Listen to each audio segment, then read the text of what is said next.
Hello friends, good afternoon সকলকে। দেখো আজকে আমার লাঞ্চে কি আছে। এখানে আছে মাছের মাথা দিয়ে মুগ ডাল। মাছের মাথা দিয়ে মুগ ডাল খেতে তোমাদের কার কার ভালো লাগে অবশ্যই কমেন্ট করে জানিও।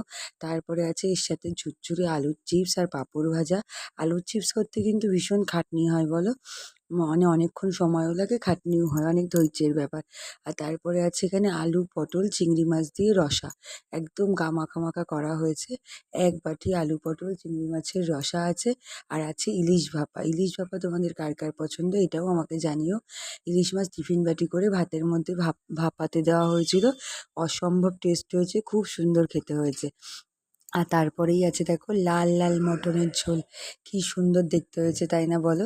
আর খেতেও হয়েছে দুর্দান্ত, জাস্ট ফাটাফাটি, জাস্ট ওয়াও। যাই হোক, মটন আমি মানে কি বলবো, ভালোবাসি না কিন্তু খাই মোটামুটি।